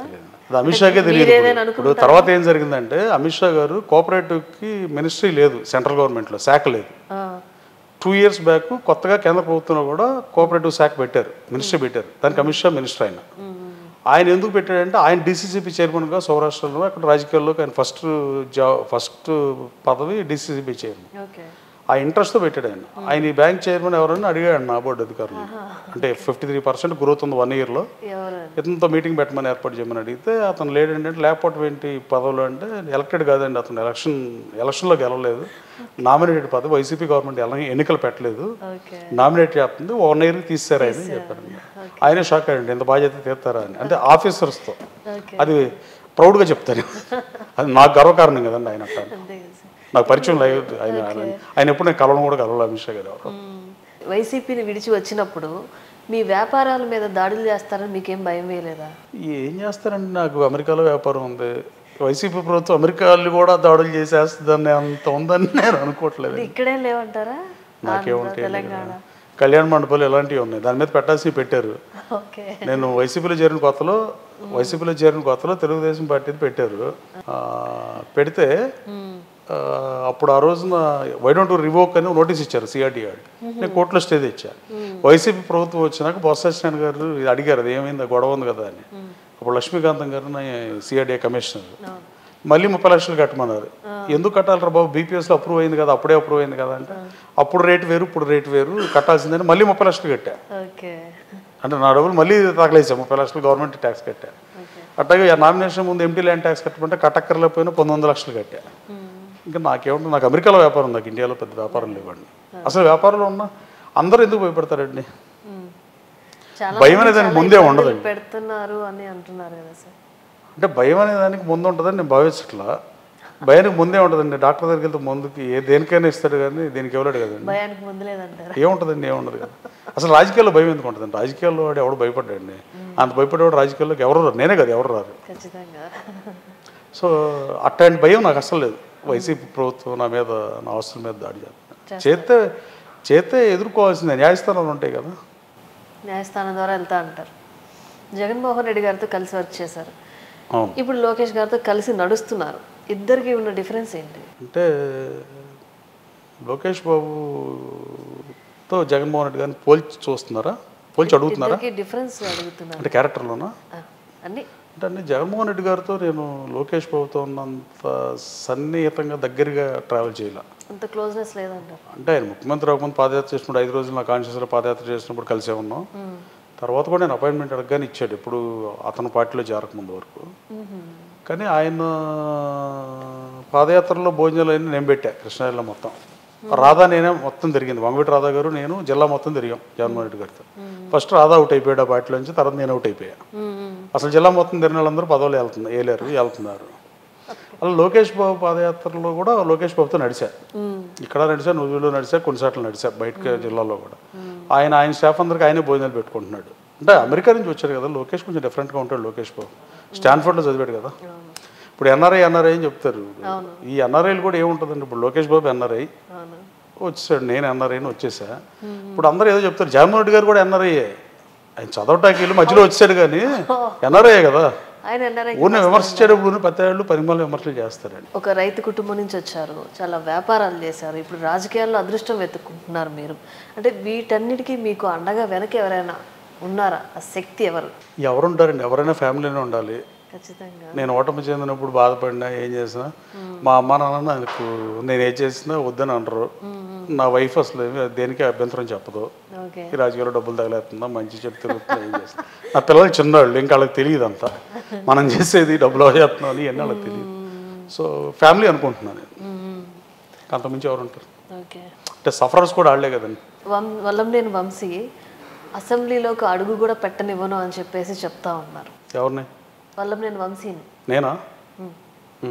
తెలుగుదేశం క్యాడర్ కావచ్చు, అందరూ అంటున్నారు కదా. తెలుగుదేశం క్యాడర్ అంటున్నారా? ఓకే అండి. అందరు కార్యకర్తల దగ్గర నుంచి ప్రతి ఒక్కరు కూడా వల్లంనేని వంశీని అసెంబ్లీలో అడుగు పెట్టకుండా చేస్తాం మేము అని చెప్పి చెప్తా ఉన్నారు. అంటే దానికి తగ్గట్టు మీరు వర్క్ చేస్తున్నారా? అతను ఎన్నాళ్ళ నుంచి రాజకీయాల్లో ఉన్నాడండి మీకు తెలుసు, మీడియా రంగంలో మీకు తెలుసు కదా. ఎన్నేళ్ళ నుంచి ఉన్నాడు? చెప్పండి. 2006 నుంచి ఎప్పటి నుంచి ఉన్నాడు. నేను 2018లో వచ్చి 19లో ఎలక్షన్ చేశాను. 13-14 ఏళ్ళ నుంచి రాజకీయాల్లో ఉన్నాను. నేను 13 నెలలు గన్నవరం నా ఊరు కాన్సాట, నాకెవరో తెలియనప్పుడు గన్నవరం వెళ్ళి 270 ఓట్లు తోడిపోయాను నేను. ఇవాళ నా గన్నవరంలో పెద్ద కుటుంబం ఉంది, ప్రతి గ్రామంలో నాకు వర్గం ఉంది, ప్రతి గ్రామంలో తెలుగుదేశం పార్టీ బలిష్టంగా ఉంది. అలాగే తెలుగుదేశం పార్టీతో పాటు వైసీపీ శ్రేణుల్లో చాలామంది నాతో ఉన్నారు, వైసీపీ నాయకులు నాతో పాటు చాలామంది తెలుగుదేశంలో చేరారు. ఇంకలాంటప్పుడు నల్లేరు మీద నడకలాగానే ఉంటుందని నేను భావిస్తున్నా. ప్లస్ జనాలకు కూడా, ఇప్పుడు జనాలు కూడా ఏది ఒక స్థాయిని మించి భరించలేరండి. ఇవాళ మౌనంగా ఉన్నామంటే దాన్ని ఓకే యాక్సెప్టెన్స్ ఏం రాదు. గతంలో జగన్మోహన్ రెడ్డి గారిని నేను ఎప్పుడు తిట్లా, జగన్మోహన్ రెడ్డి గారి సతీమణి నేను ఎప్పుడు వ్యాఖ్యలు చేయలే. నేను అట్లాగే చంద్రబాబు గారిని నేను తెలుగుదేశం పార్టీలో చేరకముందు వైసీపీలో ఉన్నప్పుడు ఎప్పుడు నేను వ్యక్తిగతంగా మాట్లాడలా, లోకేష్ బాబుని విమర్శించలా. ఇంకా ఎన్టీఆర్ బిడ్డ ఒక 7 ఏళ్ళు ముఖ్యమంత్రి చేసిన ఆయన్ని, ఒక 5 ఏళ్ళు ప్రధాన ప్రతిపక్ష నాయకుడిగా ఉన్న ఆయన బిడ్డ 15 ఏళ్ళు ముఖ్యమంత్రిగా, 10 ఏళ్ళు ప్రతిపక్ష నాయకుడికి సతీమణిగా ఉన్నా. ఆవిడ ఎప్పుడు ప్రోటోకాల్ కోసం ముఖ్యమంత్రి గారి భారీగా గుళ్ళు గోపురాలు హైందవ ధర్మం పెట్టి వచ్చినావిడ్ని మాట్లాడటం దుర్మార్గం, అనైతికం, అమానవీయం, అరాచకం. అసలు దాన్ని మాట్లాడటం కూడా అనవసరం. క్లైమర్ మైన్లు పేల్చిన చంద్రబాబు నాయుడు గారు 2003లో తిరుమలలో దాడి జరిగినప్పుడు కూడా కన్నీళ్లు పెట్టని చంద్రబాబు నాయుడు గారితో కన్నీళ్లు పెట్టించిన దరిద్రం, దౌర్భాగ్యం గన్నవరానికి పడటంలో, ఆ గన్నవరంలో నేను కూడా ఓటర్ అవ్వడం బాధాకరం. అట్లాంటప్పుడు ప్రజలు హర్షిస్తారని నేను అనుకోవట్లా. అట్లాగే శాసనసభలో కూడా ముఖ్యమంత్రి గారు దాన్ని చోద్యం చూస్తూ కూర్చున్నాడు. ఇప్పుడు మైసభలో ధృతరాష్ట్రుడికి ద్రౌపది చెప్పుద్దండి, చెప్తే అమ్మ నేను నిలగలుగుతానని చెప్పగలను, చూడగలుగుతాను ఎట్లా చెప్పగలను. ఆయన చూడలేడు కాబట్టి ఆవిడ నోటితో చెప్పింది, లేకపోతే ఎలిగితే ఈ ద్రౌపది అరవాల్సిన పనే ఉంటుందండి. అట్లాగే శాసనసభలో ఉండి కూడా ముఖ్యమంత్రి గారు, ఒక మాజీ ముఖ్యమంత్రి గారు సతీమణి గురించి వ్యాఖ్యలు చేస్తుంటే ఖండించకపోవటం చాలా బాధాకరం. అదే ఖండించి ఉంటే ముఖ్యమంత్రి స్థాయి ప్రజల్లో పెరిగేది. ముఖ్యమంత్రి గారే పలసన అయ్యాడు. ఈ బూతులు తిట్టే మంత్రులను పెట్టుకుని, అసలు ఏ మంత్రి గారినా బూతులు తిట్టడం టూ మచ్. అసలు ఇందా చెప్పాను, తెలుగుకే అవమానం. వీళ్ళందరూ తెలుగు భాష మీద కూడా దాడి చేసింది ప్రభుత్వం. సరే, వల్లభనేని వంశీ ఆర్థికంగా కానీ అన్ని రకాలుగా బలవంతుడు. అలాంటిది కాన్స్టిట్యున్సీలో యార్లగడ్డ అనే పేరు ఎక్కువ వినిపిస్తూ ఉంది. అసలు ఎలా సాధ్యమైంది సార్? అది ప్రజలు ఆశావాదులండి, నాయకులు అవకాశవాదులు ఉంటారు. అంటే ఏ గ్రామంలో చూసినా కానీ యార్లగడ్డ అని కలవరిస్తూ ఉన్నారని చెప్తా ఉన్నారు. అంటే గన్నవరం నేను ఎవరమ్మ గారి బిడ్డ ఎక్కెక్కాడని ఏదో సామెత ఉంటుంది కదా. అంటే ఎన్టీఆర్ బిడ్డను తిడతాం, నన్ను దూషించడం, డాక్టర్ చుట్టా రామచంద్ర గారిని దూషించడం, జగన్మోహన్ రెడ్డి గారిని దూషిస్తాం, జగన్మోహన్ రెడ్డి గారి సతీమణిని దూషిస్తాం, కేసులు పెడతాం చేసినప్పుడు గన్నవరం ప్రజలు చూశారు. 4,500 మంది వైసీపీ శ్రేణుల మీద కేసులు పెట్టిన పరిస్థితి. కొంతమంది రాజీ పడతారు, అందరూ రాజీ పడరండి. ఆత్మాభిమానం అనేది అందరికీ ఉంటుంది. తెలుగు వాళ్ళ ఆత్మాభిమానం ఢిల్లీలో తాకట్టు పెట్టారని నినాదంతో ఎన్టీ రామారావు ఈ పార్టీని స్థాపించి అధికారంలోకి వచ్చాడు. బేసిక్గా గన్నవరంలో నేను పోటీ చేశా. 4,500 మంది వైసీపీ కార్యకర్తల మీద కేసులు పెట్టించుకున్నారు. అప్పుడు వాళ్ళ పక్షాన ఉన్న వైసీపీలో ఉన్నప్పుడు కూడా కోట వినయ్ అని చనవడపల్లి ఎస్సీ సర్పంచ్ మీద దాడి పోలీస్ స్టేషన్లో కేసులు పెట్టారు. అలాగే కాళీ రమేష్ మీద తగాదా అయితే కేసులు పెట్టారు. అన్నిటికీ నేను ఇక్కడి నుంచి అరగంటలో వెళ్ళా. గన్నవరం కాన్స్టిట్యూన్సీలో వైసీపీ శ్రేణులకి ఏ సమస్య వచ్చినా అదొక కారణం. రెండు, నేను ఎవరికి ఏం చేయకుండా పదవి లేకుండా ఈ నియోజకవర్గంలో పోటీ చేసి 89 కోట్లు ఖర్చు పెట్టి ఇతను ముఖ్యమంత్రిని చేయడం కోసం నేను శాసనసభను అవసరం. ఇది మ్యూచువల్ జర్నీ, ఇద్దరికీ అవసరం. అది మేము శాసనసభ ఎన్నుకోవడం మాకెంత అవసరం, మేము ఎన్నికైతే ముఖ్యమంత్రి అవుతాడు. ఆయన పవర్ వచ్చింది, ఆయన ముఖ్యమంత్రి అయ్యాడు, ఆయన పవర్ ఆయన అనుభవిస్తున్నాడు. కానీ మాకు పనిచేసి పోటీ చేసి నాకు పవర్ షేర్ చేయలేదనే బాధ వైసీపీ శ్రేణుల్లో గన్నవరంలో ఉందని గట్టిగా నమ్ముతున్నాను. అదొక కారణం. రెండో కారణం, నేను ఎవరికి పదవి ఇవ్వాలా, ఒక్కళ్ళు కూడా గన్నవరంలో ఎవరికి పదవి ఇవ్వకుండా బయటకు వచ్చాయి. ఏఎంసీ చైర్మన్ కూడా ఇవ్వాల. ఉన్నాయి పోటీ చేసి ఒక ఫైనాన్సర్గా ఉన్న వైసీపీ పార్టీకి ఆ రోజు నేను. తర్వాత నా పచ్చబొట్లు వేసుకున్నలే గన్నవరం కాన్స్టిట్యూన్సీలో 30-40 మంది ఉంటారు. చేతి మీద పేర్లు కానీ, గుండెల మీద నా ఫోటో కానీ పచ్చబొట్లు వేసుకున్నాడు. వాళ్ళ రుణం ఏమిచ్చి తెచ్చుకోగలం? దానికి కారణం నాకు తెలియదు. అభిమానానికి పారామీటర్స్ ఏమి ఉండవండి. ఎన్టీ రామారావు గారిని ఇవాళ కూడా ఇంతమంది ఎందుకు అభిమానిస్తారంటే లాజిక్ ఏమి ఉండదు. నేను ఆలోచిస్తే అనుకుంటా తెలుగుదేశం పార్టీ పెడతామే కారణం ఏమోనని. లేదు, సినిమా నటుడుగానే ఉండుంటే ఎన్టీ రామారావు గారు మిగతా ఆయన సహనటులుగా కానీ కొన్నాళ్ళకి మర్చిపోయేవాళ్ళు. ఇవాళ కూడా ఎన్టీఆర్ జయంతి వర్ధంతి చేస్తున్నారంటే తెలుగుదేశం పార్టీ ఆయన చేసిన సేవలు, పేద ప్రజలకి ఆయన చేసిన రిఫార్మ్స్ కానీ, ఆయన అందించిన సంక్షేమ పథకాలు కానీ. ఇప్పుడు మీ తాతగారు, మీ ముత్తాతో, మా ముత్తాతో వీళ్ళ date of birth, date of death మనకే తెలియదు. అవి గుర్తుపెట్టుకోరు ప్రజలు. కానీ ఎన్టీఆర్ మాత్రం జయంతి వర్ధంతి గుర్తుపెట్టుకుంటున్నారంటే రాజకీయ నాయకులకే అవకాశం ఉంది. రాజకీయ నాయకులు మంచిగా పరిపాలిస్తే మంచిది. ఎంతసేపు ప్రజలకు సమస్యలు సృష్టించాలంటే. సెకండ్, గన్నవరంలో ప్రజలందరూ నన్ను గుర్తుపెట్టుకుంటారు కారణం తెలుగుదేశం పార్టీని ఏ రోజు ఇబ్బంది పెట్టాలో తెలుగుదేశం వెల్కమ్ చేసింది. తెలుగుదేశం పార్టీ శ్రేణులు నన్ను అప్పుని చేసుకునే నాయకులు, కార్యకర్తలు అందరూ నాతో కలిసి నడుస్తున్నారు. మేమందరూ ఒక కుటుంబంలో ఉన్నాం. అలాగే వైసీపీ శ్రేణుల్లో కూడా నేను సగం చూలుస్తా ఎట్టి పరిస్థితుల్లో. న్యూట్రల్స్ ఎట్టగో నాకే ఉంటారు. అందుకని అలా అనిపిస్తుంది. చూద్దాం, లెటర్స్ ఇవ్వండి. అంటే మంచి అయితే రాజకీయాల్లో ప్రజలు యాక్సెప్ట్ చేస్తారు తప్ప అరాజకాన్ని ఎక్కువ రోజులు భరిస్తారని నేను అనుకోవట్లేదు. ఒకసారి భయపడినట్టు నటిస్తారండి. ఎందుకు భయపడతారండి ప్రజలు కూడా? ఓటింగ్ మెషిన్ దగ్గర ఎవరు నుంచి ఉంటాడు వెళ్ళి చూస్తాకి. అది సీసీ కెమెరాలు ఉంటాయి, ఉండవు కదా. మీ నియోజకవర్గంలో కార్యకర్తల పనితీరు ఎలా ఉంది? బ్రహ్మాండంగా ఉందండి. కసితో ఉన్నారు. తెలుగు యువతను పటిష్టం చేశా. ప్రతి గ్రామంలో 50,000 మంది తెలుగు యువత కమిటీలు వేసా. దాదాపు 6,000 మందితో కమిటీ చేస్తే 5,000 మంది తెలుగు యువత మీటింగ్ పెట్టా. అలాగే తెలుగు మహిళలు కూడా రాష్ట్రంలో ఎక్కడా లేరు. నేను తెలుగు మహిళలను కూడా ప్రతి గ్రామంలో కమిటీలు వేయమని చెప్పా. మొన్న మీటింగ్ ఏబీ కన్వెన్షన్లో పెడితే 4,800 మంది మహిళా సోదరిమణులు వచ్చారు. తెలుగు యువత పటిష్టం చేస్తే, తెలుగు మహిళలు పటిష్టం చేస్తే, తెలుగుదేశం పార్టీ ఆల్రెడీ పటిష్టంగా ఉంది. తెలుగుదేశం పార్టీ కార్యాలయం మీద దాడి చేశారు. తెలుగుదేశం పార్టీ అధ్యక్షుడు మా చంద్రబాబు నాయుడు గారు సతీమణి మీద విమర్శలు చేస్తాం. ఇవన్నీ బాధాకరం. ఈ సభ్య సమాజం తలదించుకోవాలి. ప్రతిరాంధ్రుడు ఖండించాల్సిన విషయాలు ఇవన్నీ. సో ఎట్టి పరిస్థితుల్లో ఈ నియోజకవర్గాన్ని భువనేశ్వర్ గారు గిఫ్ట్గా ఎత్తాను ఖాయం. ఎగిరే తెలుగుదేశం చేయడానికి గిఫ్ట్ చేస్తా గ్యారెంటీ. ఆయన ఎక్కువ ఆస్తులు ఉన్నాయి అని మీరు చెప్తున్నారు. ఏ ఆస్తులు ఎక్కడి నుంచి వచ్చాయో మీరు అడగాలి ఈసారి ఇంటర్వ్యూ చేస్తే. అంటే వ్యాపారం మన ట్యాక్స్ రేట్ని మాట్లాడుతుంది. ఇప్పుడు జగన్మోహన్ రెడ్డి గారిదైనా ట్యాక్స్ రేట్నే, చంద్రబాబు నాయుడు గారిదైనా ట్యాక్స్ రేట్నే, నాదైనా ట్యాక్స్ రేట్నే. మనం ఏ వ్యాపారం చేసాం, ఎలా డబ్బులు వచ్చినాయి, ఈ సంవత్సరంలో 2004లో నా ఆదాయం ఎంత, ఇప్పుడు ఎంత, నాది అమెరికాలో కంపెనీ ఉంది, నాదంతా క్లియర్ వైట్ ఇన్కమ్మే, నేను ఖర్చు పెట్టేది కూడా నాకు కష్టార్జితం. $100 సంపాదిస్తే $39 ట్యాక్స్ కట్టాలి. 39% ట్యాక్స్ కట్టగా మిగిలిన డబ్బులతో నేను సేవ చేస్తున్నాను. రాబోయే కాలంలో గన్నవరం ప్రజలు నన్ను అవకాశం ఇచ్చి ఆశీర్వదిస్తారండి. ఈ నియోజకవర్గాన్ని చంద్రబాబు నాయుడు గారికి, ఆయన సతీమణికి గిఫ్ట్గా ఇస్తా. వీళ్ళు బయట అందరూ మా కాన్స్టిట్యూన్సీ ఇదే మీటింగ్లో చెప్తున్నారు. ఇదే చెప్తున్నారండి తెలుగుదేశం పార్టీ నాయకులు, కార్యకర్తలు. సార్, ఒక సందర్భంలో కొడాలి నాని గారు ప్రెస్ మీట్లో అన్నారు, 151 సీట్లు గెలిపించినటువంటి జగన్మోహన్ రెడ్డి గారి వల్లే కాలేదు వెంకటరావుని గెలిపించడం, చంద్రబాబు నాయుడు గారి వల్ల అవుతుందా అన్నారు. మీరు పదే అతని పేరు ఎత్తడం కూడా నాకు నచ్చట్లేదండి. నేను అసలు మాట్లాడటమే మానేసా. ఎందుకంటే నేను అన్నం పెడితే నాకు సున్నం పెట్టాడు. సెకండ్, చంద్రబాబు నాయుడు గారు గెలిపించలేకపోవటానికి గుడివాడలో నేను గెలిపించింది చంద్రబాబు నాయుడు గారు కాదా, అవునా సమాధానం చెప్పమండి. 2004, 2009లో ఆ రోజు పొత్తులోనే తెలుగుదేశం పార్టీ పోటీ చేసినప్పుడు ఇతను ఎందుకు పోటీ చేశాడో అడగండి. పద్దాకు పొత్తుల గురించి తిడతాడు కదా, అతను పొత్తులు ఎందుకు పోటీ చేశాడో అడగండి. అట్లాగే జగన్మోహన్ రెడ్డి గారు 151 సీట్లు వచ్చినప్పుడు గెలిపించలేకపోయాడు, చంద్రబాబు నాయుడు గారు ఎలా గెలిపించాడు అనేది అన్నాడని మరి నేనైతే చూడలేదండి. ఏ మీడియాలో ఎప్పుడు మాట్లాడతారు కదా మాట్లాడేటేమో నాకు తెలియదు. సో మీరు పార్టీలోకి రాకముందు ప్రెస్ మీట్ పెట్టారు. నేను రాకముందు నా గురించి ఎందుకు పెడతారు అంటే నేను వెళ్తాను అన్నప్పుడు ఓకే. దానికి గన్నవరం ప్రజలు చాలా విజ్ఞానవంతమైన ప్రజలు 2 సార్లు ఇండిపెండెంట్ని ఆదరించారు, అంటే పార్టీనే కాదని. అటువంటిప్పుడు చంద్రబాబు నాయుడు గారు బీఫారం 9 సార్లు ఎన్నికలు జరిగితే 6 సార్లు టీడీపీ, 2 సార్లు ఇండిపెండెంట్ గెలిచారు. ఇండిపెండెంట్ ఇద్దరు తెలుగుదేశం సభలో కాంగ్రెస్నే చంపారు, డిపాజిట్ పోగొట్టారు. అలాగే డీలిమిటేషన్ తర్వాత 3 సార్లు టీడీపీనే గెలిచింది. నేను పార్టీలో చేరినప్పుడు జగన్మోహన్ రెడ్డి గారు చెప్పాడు, మీరు జగన్మోహన్ రెడ్డి గారిని అడిగినా ఇలాగ ఉండాలి. 28% ఓటింగ్ ఉంది. ఎంపీటీసీలు సర్పంచ్ చాలామంది పార్టీ మారిపోయారు, తెలుగుదేశం చేరిపోయారు. ఆ రోజున నువ్వు పార్టీని కష్టపడి ఖర్చు పెట్టి గెలవాల్సిన సీట్ ఇది, ప్రెస్టైజేషన్ అని చెప్పాడు ఆయన. నేను దాన్ని 300 ఓట్ల దగ్గర తీసుకెళ్ళా. దానికి పనికిమాలను ఇళ్ల పట్టాలు దొంగ ఇచ్చారు, ప్రసాదం బోల్డ్ రిగ్గింగ్ చేశారు. 10,000 ఓట్లు నా బాలశౌరికి పోయినాయి. 10,000 ఓట్లు నా వల్లే వచ్చినాయి బాలశౌరి గారికి. ఇంతకుముందు 10 పార్లమెంట్ ఎలక్షన్ జరిగితే గన్నవరంలో ఒకసారి కూడా కాంగ్రెస్కి మెజార్టీ రాలా. అలాంటి నా ఓట్లు నాకేద్దామని బాలశౌరికి వేశారు కన్ఫ్యూజన్లో ఆయనకి. సో ఇంకోటి, చంద్రబాబు నాయుడు గారు ఇన్నిసార్లు గెలిపించినప్పుడు నన్ను ఎందుకు గెలిపించలేడు ఆయన? అంటే జగన్మోహన్ రెడ్డి గారు గెలిపించలేకపోయినా జగన్మోహన్ రెడ్డి గారినే అన్నాడా? ఇప్పుడు రేపు జగన్మోహన్ రెడ్డి గారిని కూడా తిడతాడు ఏంటి? ఇప్పుడు చంద్రబాబు గారిని తిట్టినట్టు ఆయన కానీ పనిచేస్తున్నాడు. నేను అలాంటి పనులు చేయలేను. ఇప్పుడు జగన్మోహన్ రెడ్డి గారి పనిచేసా కాబట్టి జగన్మోహన్ రెడ్డి గారిని నేను వ్యక్తిగత విమర్శలకు పాల్పట్ల.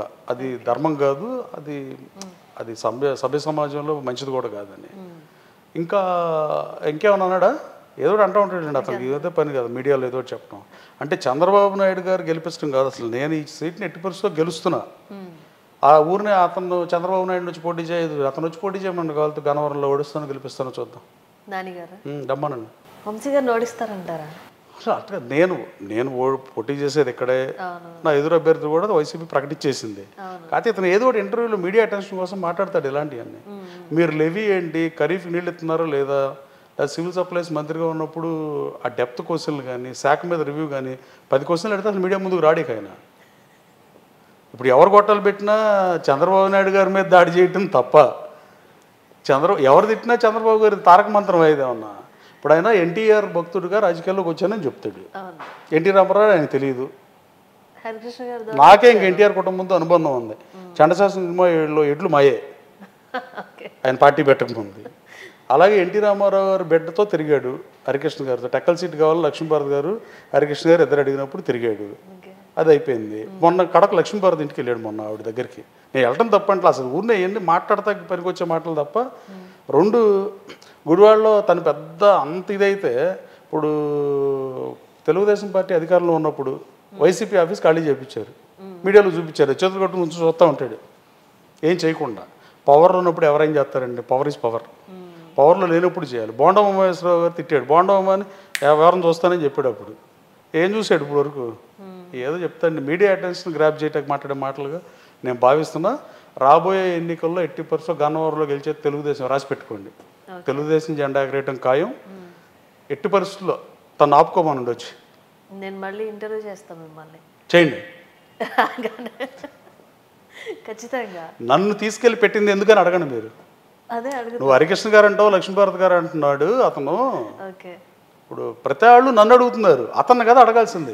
వేలగడ్డ వెంకటరావు నువ్వు ఎందుకు వైసీపీలో చేర్చావు, ఎందుకు గన్నవరంలో పెట్టావు, ఓడిపోయినా మళ్ళీ ఎదురవుతున్న అభ్యర్థిని ఎందుకు తీసుకొచ్చావు? అతను మంత్రి అయినప్పుడు ఇదే బిల్డింగ్లో ఉన్నాడు పైన. విజయసాయి ఫోన్ కోసం వెయిట్ చేస్తా. సో మనం నోరుంది కదా ఏది పడుతుంది మాడితే కరెక్ట్ కాదు. మన లిమిటేషన్స్ ఉండాలి. నేను నిన్న కూడా ఇంటర్వ్యూలో చెప్పా, అసెంబ్లీ మన గుడివాడ మీటింగ్లో చెప్పా, సినిమాలకు సెన్సార్ ఉన్నట్టు మీడియాకి సెన్సార్ ఉంటే ఇతని గురించి ఎవరు మాట్లాడుకునేవాళ్ళు కాదు. అన్ని బీపులే వస్తాయి. అన్ని బీపులేనండి, ఇంకేం ఉండవు. మీ క్వశ్చన్కి ఆన్సర్ రాదు, బీపులు వస్తాయి. మీరు అడగండి. ఇప్పుడు ఎవరైనా అటు చేస్తారా? మిమ్మల్ని రాజకీయాల్లో తీసుకొచ్చి మళ్ళీ మీ మీద గెలిచిన వాళ్ళని అదే పార్టీలో తీసుకొచ్చి పెట్టి అంటే ఎవరన్నా చేస్తారా? ఏ రాజకీయాలు చేశాడా గతంలో? నేను అన్నం పెడితే నాకు సున్నం పెట్టాడు. నేను ఎప్పుడు అతని దగ్గర అప్పు కూడా చేయలే. ఇక నేను ఇచ్చానా ఇవ్వలేదా అనేది తర్వాత సంగతి. ఆయన చెప్పుకుంటాం కూడా నాకు ఇష్టం లేదు. కాలం నిర్ణయిస్తుంది. వాళ్ళ పవర్ ఉన్నప్పుడు నా మీద చాలా ప్రయోగించారు, నా కాన్షియన్స్లో ప్రయోగించారు. నా కాన్షియన్స్లో తిరిగాడు వచ్చి, నా కాన్షియన్స్లో ఎస్సీ సర్పంచ్ల మీద కేసులు పెట్టించారు. నా పచ్చబొట్లు వేసుకున్న వాళ్ళని పార్టీ మారమని ఒత్తిడి తెచ్చారు. విజయ డైరీ బూతులు ఇప్పించారు వాళ్ళకి. నాకు పవర్ వస్తుంది. పవర్ వచ్చినప్పుడు నేను చూస్తా. ఎవరు చేసినా పవరేనండి. ఇప్పుడు మీకు ఒక్కటే ఉంటుంది, నాకు ఒకటే ఉంటుంది, అతనికి ఒకటి ఉంటుంది. పవర్ కోసం వెయిట్ చేస్తున్నా. ప్రస్తుతం జనరేటర్ మీద నడిపే అప్పుడు వరకు. పవర్ వచ్చిన తర్వాత నేను చూపిస్తా. ప్రతి చర్యకి సమానమైన వ్యతిరేకమైన ప్రతి చర్య ఉంటుంది. 103లో అప్లై చేస్తాను. తీర్చుకుంటా అంటారు 100%. వైసీపీ శ్రేణుల మీద ఎట్టి పరిస్థితుల్లో రివెంజ్ తీర్చుకోను. వైసీపీ కార్యకర్తల మీద ఎట్టి పరిస్థితుల్లో తప్పుడు కేసులు, దొంగ కేసులు పెట్టను. ప్రజలను ఇబ్బంది పెట్టను. ఎవరినో కార్యకర్తని పోలీస్ స్టేషన్లో ఎస్ఐకి చెప్పి తీపించుకొస్తే వాళ్ళ భార్య పిల్లలు వస్తుంది నాకు వద్దు. కానీ నా కూటమికి పనిచేసిన వాళ్ళు, నాకు అన్యాయం చేస్తున్న నాని లాంటి వాళ్ళ మీద ఎట్టి పరిస్థితుల్లో ప్రతీకార చర్యలు ఉంటాయి. ఉండకుండా ఎందుకు ఉంటాయండి? ఇప్పుడు మీరు కుడి చేత తింటే నేను ఎడం చేత తింటానా? సో టిట్ ఫర్ టాట్ ఉంటుంది న్యాచురల్. అంటే నాయకుల మీద మీ ఇంటర్వ్యూతో క్లోజ్ చేద్దాం అనుకున్నా, లేదా రోజు ఈ కొడాలి నాని ఇదే ఒక అంశంలాగా అయిపోతుంది. ఎవరు ఇంటర్వ్యూ పెట్టి అని ఇంకేమైనా ఉంటే అడిగేయండి, ఇప్పుడుతోనే అవ చేసేస్తానని. ప్రతిరోజు నాకు మాట్లాడటం ఉచితం కూడా నాకు ఇష్టం లేదు. ఆ పేరు నాకు అన్యాయం చేసినప్పుడు నేను మంచి చేత నాకు చెడు చేసినట్టు గురించి రోజు మాట్లాడటం కూడా వేస్ట్ ఆఫ్ టైం అండి. నేను అతనిలాగా స్థాయి దిగజారి బూతులు తట్టలేను. బూతులు రాక్ కాదు, సంస్కారం అడ్డం అవుతుంది. కాబట్టి బేసిక్గా మనందరికి కూడా సైకలాజికల్ డిజార్డర్ ఎంతో కొంత ఉంటుంది. సినిమా యాక్టర్ బ్రహ్మానందం గారు హాస్య నటుడు. ఆయన నవ్వించి పర్ఫామ్ చేస్తే మనం నవ్వాలి. సినిమాల్లో క్లాసు లేదు, మాసు లేదు. బ్రహ్మానందం గారి సినిమాల్లో కనపడగానే తెర మీద ఎమ్మటనే అవుతారు. అది కైండ్ ఆఫ్ సైకలాజికల్ డిజార్డర్. అది పీక్స్లో ఉంది అతనికి. మైకులు పెట్టగానే ఇక తిట్టడం. అది ఎవరైనా కానివ్వండి. మోస్ట్లీ ఆయన పనిచేసి, ఆయనకి టికెట్ ఇచ్చి, ఆయన కింద పనిచేసి చంద్రబాబు నాయుడు గారి మీద. ఇప్పుడు మీరు ఒక కంపెనీలో పనిచేస్తారండి, ఆ కంపెనీలో మానేసి వచ్చి మీరు ఛానల్ పెట్టుకున్నారు. మీరు మీ పాత ఓనర్ని అలా తిడతారా? మీరైనా, నేనైనా, ఎవరో అయినా. అదొక మానసిక దౌర్బల్యం అండి. దాన్ని బాధపడాలి తప్ప జాలిపడాలి మనం. థ్యాంక్ యూ అండి. Thank you sir. Thank you so much.